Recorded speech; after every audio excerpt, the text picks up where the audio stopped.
بسم الله الرحمن الرحیم. غواړو نن زده کړو په دې ویډیو کې چې سنټرل ټندنسي په اس بي اس اس کې په کومه توګه سره په کار اچول کیږي او ترسره کیږي. په ډیسکریپټیو سټاتستیکس کې سنټرل ټندنسي عبارت د هغه سنگل ویلیو څخه ده چې د هغه په ذریعہ سره موږ کولی شو د یو ډاټا چې کله راکړل شوی په هغه کې مرکزی نقطې پیدا کړو، یعنی سنټرل لوکیشن یا سنټرل پوزیشن یې غواړو څه کړو، په هغه کې مشخص کړو، پیدا یې کړو. له دې وجې څخه دا په سټاتستیکس کې خصوصا په ډیسکریپټیو سټاتستیکس کې ډېر مهم رول لوبوي. موږ که چیرې غواړو د یو ټولو ډاټا څخه اوسط غواړو پیدا کړو، یا که چیرې غواړو یو ډاټا په نزولي یا صعودي توګه سره برابر کړو او د هغه منځنۍ نقطه پیدا کړو، او یا دا پیدا کړو چې په ډېره ډاټا راکړل شوي په هغه کې کوم یو ویریبل یا فریکوینسي ډیسټریبیوشن ویریبل چې دی هغه ډېر تکرار شوی وي یا راغلی وي، هغه غواړو پیدا کړو.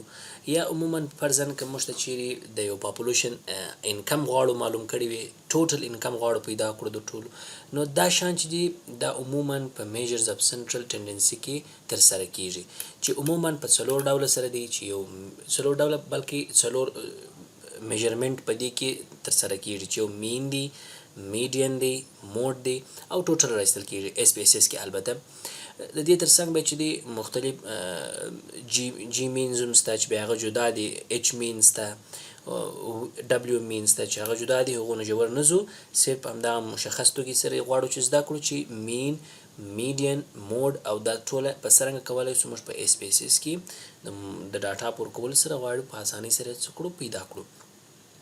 دلته تاسو ته ځینې کارونه هم درکړي دي چې د مین، موډ، میډین د ترلاسه کولو لپاره په کومو ځایونو کې په درد خوري، هغه راځو په وروسته ویډیو کې به هر یو په مثال څه کړو، تر عنوان لاندې به تشریح کړو.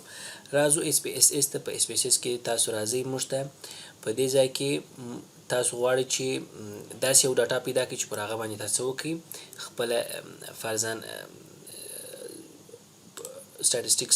statistical analysis سره کوي. په دې ډاټا کې موږ داسې یو انکم لرو چې پر هغه باندې موږ څه وکړو، خپل ریسرچ انالیسیس تر سره کړو. زه غواړم داسې یو دغه راخلاص کړم چې په هغه کې نومریکس اماونټس وي.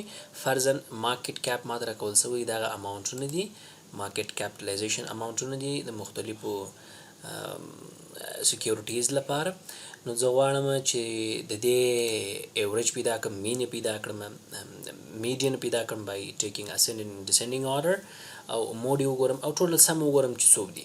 نو راځم انالیسیس ته، انالایز اپشن ته. په انالیسیس کې چې کله غواړو وکړو ډیسکریپټیو سټاتستیکس سره راځم. په ډیسکریپټیو سټاتستیکس کې فریکوینسیز ان ډیسکریپټیوز، د دې دوه فرق صرف دا دی چې په ډیسکریپټیوز کې تاسو ته یوازې د مین آپشن درکوي. که چیرې تاسې د مارکیټ کیپ آپشن راواړوئ، آپشن ته راسئ، صرف مین تاسې لرئ، مین او میډین نشته، موډ میډین نشته. البته نو د دې لپاره غواړو چې موږ ټول راولو، نو په دې خاطر انالایز ته راځئ، ډیسکریپټیو سټاتستیکس ته، فریکوینسیز کې مارکیټ کیپ و رائټ باکس ته انتقالوي، سټاتستیکس باندې به اوس کلیک ووهئ تاسې، او په دې کې به مین، میډین، موډ او سم څلور سره به کلیک کړئ.